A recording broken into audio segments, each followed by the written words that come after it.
അസ്സലാമു അലൈക്കും. പ്രവാസികളെ സംബന്ധിച്ച് ന്യൂസൊക്കെ കേൾക്കുമ്പോൾ നമ്മൾ കാര്യമായി കേൾക്കാറുണ്ട്, കാര്യമായി നോക്കാറുണ്ട് എന്താ ഇത് സംഭവം. അപ്പോൾ ഈ അടുത്ത് നമ്മൾ ഇന്നലെ കണ്ട ഒരു വാർത്ത, ഒരു മനുഷ്യൻ സൗദിയിൽ പോയി ഒരുപാട് കാലം കഷ്ടപ്പെട്ട് ചെറിയ 30-40 ശമ്പളത്തിന് പണിയെടുത്ത് അത് സ്വരൂപിച്ച് പക്ഷികൾ കൂടുകൂട്ടുന്ന പോലെ, ഉറുമ്പ് ശേഖരിച്ച് വെക്കുന്ന പോലെ ശേഖരിച്ച് വെച്ച് ഭാര്യയും മക്കളൊക്കെ കൊണ്ടുവരണമെങ്കിൽ നമുക്കറിയാം എത്ര ചിലവുണ്ട്. ഭാര്യ മക്കളൊക്കെ വിദേശത്തേക്ക് കൊണ്ടുവന്ന് അവസാനം ഭാര്യയ്ക്ക് നല്ല ജോലിയായി. അപ്പോൾ അവർ ഫ്ലാറ്റ് മാറിപ്പോയി.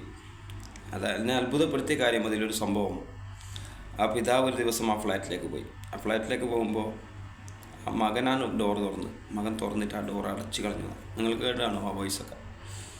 അപ്പോൾ അത്രമാത്രം ഒരു മനുഷ്യനെ വേദനിപ്പിക്കാൻ, അങ്ങനെ അദ്ദേഹം ഈ കുവൈത്തൊക്കെ ഉപയോഗിച്ച്, സൗദിയൊക്കെ ഉപയോഗിച്ച് നാട്ടിൽ പോയി, ബാംഗ്ലൂർ പോയി സെറ്റിലായി, അവിടെ തന്നെ ജോലി ചെയ്ത്, അവിടെ ജീവിച്ച്, അവിടെ മരിക്കുന്ന മയ്യത്ത് കാണാൻ പോലും ഭാര്യയോ മക്കളോ ഒന്നും ഉണ്ടായില്ല.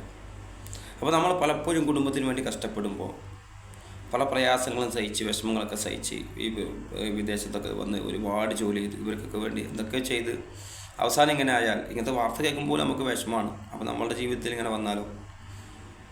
അതേപോലെ പലപ്പോഴും പല സ്ത്രീകളിലും നമുക്ക് കാണാൻ വേണ്ടി സാധിക്കും, നമ്മൾ എന്ത് ചെയ്തു കൊടുത്താലും, എല്ലാ സ്ത്രീകളല്ല ഒരുപോലെയല്ല, മറിച്ച് പല സ്ത്രീകളിലും കാണാൻ വേണ്ടി സാധിക്കും, നമ്മൾ ഒരുപാട് എഫക്റ്റ് എടുത്ത് 10, 12, 13 വർഷങ്ങൾ കഷ്ടപ്പെടുത്തി സ്ഥലം വാങ്ങുക, വീട് വെക്കുക, വാഹനം വാങ്ങുക, ഇതൊക്കെ ചെയ്താലും, എന്ത് തന്നെ നമ്മൾ ചെയ്തു കൊടുത്താലും അവരിൽ നിന്ന് വരുന്ന വാക്കുകൾ ചിലപ്പോൾ നമ്മളെ വേദനിപ്പിക്കും. മക്കളിൽ നിന്ന് വാക്കുകൾ നമ്മളെ വിഷമിപ്പിക്കും.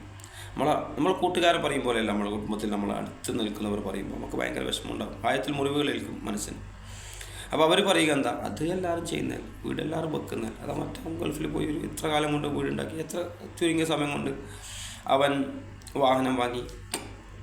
പക്ഷെ എല്ലാവരും ഒരുപോലെയല്ല, എല്ലാവരും ഒരേപോലെ ശമ്പളം വാങ്ങുന്ന ആളുകളല്ല. പലരും, ചില ആളുകൾ കുറച്ച് ശമ്പളമായിരിക്കും, ചില ആളുകൾ ഒരുപാട് ശമ്പളം വാങ്ങുന്ന ആളുകളുണ്ട്. അവർക്ക് പെട്ടെന്ന് അവർക്ക് വീടുണ്ടാക്കാൻ പറ്റും.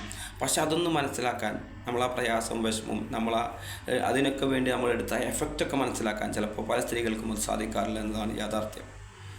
അപ്പോൾ ഇതൊക്കെ നമ്മൾ മനസ്സിലാക്കുമ്പോൾ ഇങ്ങനെയുള്ള കാര്യങ്ങളും ന്യൂസുകളും, ഒരുപാട് ന്യൂസുകൾ പുറത്താക്കിയൊക്കെ ഒരുപാട് ന്യൂസുകൾ നമ്മൾ കാണാറുണ്ട്. കൊറോണ സമയത്തൊക്കെ ഒരുപാട് നമ്മൾ കണ്ടതാണ്. അപ്പോൾ ഇങ്ങനെയൊക്കെ കാണുമ്പോൾ നമ്മൾ വിഷമിക്കേണ്ട, നമ്മൾ പ്രയാസപ്പെടേണ്ട. കാരണം നമ്മളെ നീയത്തൊന്ന് മാറ്റിയാൽ, നമ്മളെ ഉദ്ദേശം ഒന്ന് മാറ്റും. അപ്പോൾ നമുക്ക് ആ ഒരു ഇത്ര വലിയ പ്രയാസം, നമ്മളെ തന്നെ പുറത്താക്കിയാലും ഇത്ര വലിയ പ്രയാസം ഉണ്ടായില്ല എന്നാണ് ഞാൻ വിചാരിക്കുന്നത്. നമ്മളോരോ കാര്യങ്ങൾ ചെയ്യുമ്പോഴും ഇത് അള്ളാഹുവിൻ്റെ പൂജ ഉദ്ദേശിച്ചുകൊണ്ട് ചെയ്യുക. നമ്മുടെ കുടുംബത്തിന് കൊടുക്കേണ്ടത് നമ്മുടെ ബാധ്യതയാണ്, നമ്മളെ കടമയാണ് എന്ന രീതിയിൽ മക്കൾക്ക് നൽകേണ്ടത്. ഇപ്പോൾ പല കൗൺസിലിങ്ങിലും കുട്ടികളൊക്കെ പറയാറില്ലേ, പിതാവ് അങ്ങനെ ചെയ്ത് ഇങ്ങനെ ചെയ്തില്ല, മാതാപിതാക്കൾ ഇങ്ങനെ ചെയ്തില്ല. കുട്ടികൾ എന്താ തിരിച്ചു പറയുന്നത്? അതവർ ചെയ്യേണ്ടതല്ലേ, അതവരുടെ കടമയല്ല, അവർ ചെയ്യേണ്ടതല്ലേ. അതുപോലെ നമ്മളെ കടമ എന്ന രീതിയിൽ നമ്മൾ ചെയ്യും. പിന്നെ അള്ളാഹുവിനെ നമ്മൾ വരമേൽപ്പിക്കുക, തവക്കൽ ചെയ്യുക, അവരോട് പ്രാർത്ഥിക്കുക.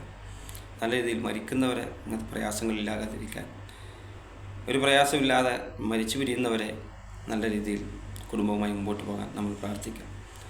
എല്ലാവർക്കും നന്മ ഉണ്ടാകട്ടെ, നല്ലത് വരട്ടെ, നല്ലത് ഓരോ കുടുംബത്തിലും നല്ലത് മാത്രം വരട്ടെ എന്ന് പ്രാർത്ഥിച്ചുകൊണ്ട് നിർത്തുന്നു. അസ്സലാമു അലൈക്കും.